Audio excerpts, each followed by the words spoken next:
என் மக 6வது படிக்கும்போது நடந்த ஒரு சம்பவம் என் லைஃப்பில் நடந்தது. அந்த ஸ்கூலில் வந்து 33,000 ஃபீஸ் கட்ட சொன்னாங்க பெர் இயருக்கு. உங்கள் டாக்டருக்கு? ஆமாம், என் டாக்டருக்கு. அது வந்து ஒரு என்னுடைய சக்திக்கு உட்பட்ட ஸ்கூலு.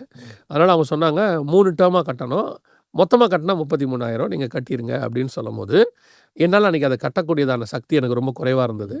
அப்போது எங்கிட்ட இருந்த காசு எனக்கு எங்கள் அம்மா ஹெல்ப் பண்ணாங்க. இப்படி நாங்கள் எல்லாம் சேர்ந்து அதை கட்டி முடிச்சிட்டோம். அது என்ன பிரச்சனைன்னு கேட்டிங்கன்னா, எனக்கு எப்போவுமே அப்படி தான் மாட்டோம். அந்த ஸ்கூலில் வந்து இன்னையோட இந்த மே மாதம் லீவுக்காக மூட போகிறோம், இதோட ஜூனில் தான் திறப்போம் 15 டேஸ் கழிச்சு, நீங்கள் இன்றைக்கி கட்டுங்க, இதான் லாஸ்ட் டேட்டுன்ற மாதிரி சொல்லிட்டாங்க. எனக்கு எப்போவுமே அப்படி தான் வந்து மாட்டோம். சரின்னு சொல்லிட்டு அப்படி இப்படி இருந்தது. நானே எங்கிட்ட இருந்தது எங்கள் அம்மாக்கிட்ட இருந்து கொஞ்சம் வாங்கி அப்படி போய் கட்டிட்டோம்.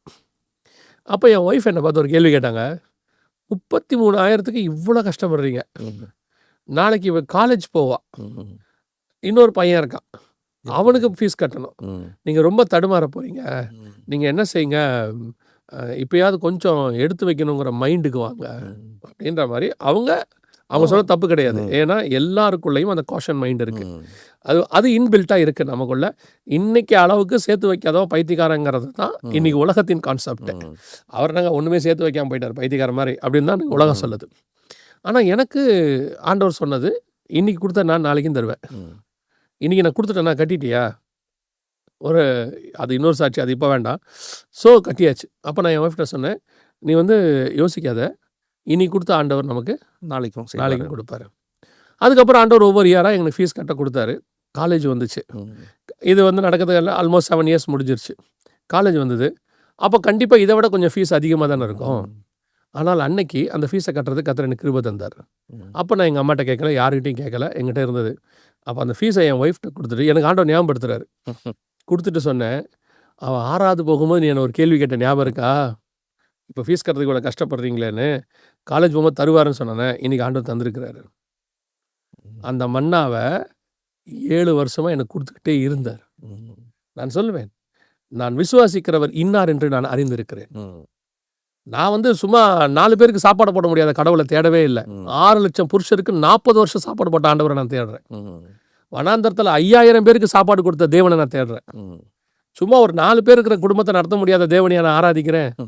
வானத்தையும் பூமியும் உண்டாக்கின தேவன். இன்னைக்கு ஏன் எனக்கு இந்த அவிசுவாசம் வருது? அப்போ கற்றுக்கிட்டேன் ஆண்டவர்கிட்ட, இது கேட்க வேண்டாம் எதையுமே, ஏன்னா காட் கொடுக்குறார், நல்லாவே கொடுத்துருக்குறார். நான் சொல்கிறேன், அப்படி இருக்கும்போது காட்கிட்ட எதை கேட்கணும்?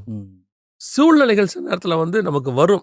இப்போ ஒரு உதாரணத்துக்கு சொன்னேன், நாளைக்கு பிள்ளைக்கு ஃபீஸ் கட்டணும், இன்னை வரைக்கும் இருக்காது நம்மக்கிட்ட. நான் வந்து ஒரு மிடில் கிளாஸ் பற்றி பேசிகிட்டு இருக்கேன், என்ன மாதிரி ஒரு ஆட்களை வச்சு நான் பேசிகிட்டு இருக்கேன்.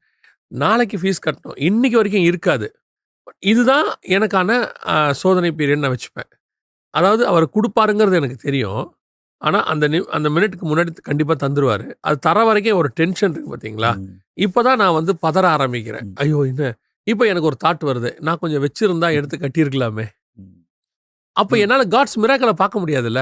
யார்ட்டையாவது நம்ம ஃபோன் பண்ணி கேட்போமே. இதெல்லாத்தையும் அது ஓவர் கம் பண்ணி அந்த இடத்துல கூட இல்லை ஆண்டவர் நீங்கள் எனக்கு தருவீங்கன்னு எனக்கு தெரியும். நான் எப்பவுமே அந்த வார்த்தை ஆண்டவர்கிட்ட சொல்லுவேன், உங்களுக்கு தெரியும் ஆண்டவர் எனக்கு தருவீங்க. அவர் தந்துடுவார், தந்துட்டு தான் இருக்கிறார் இன்னைய வரைக்கும்.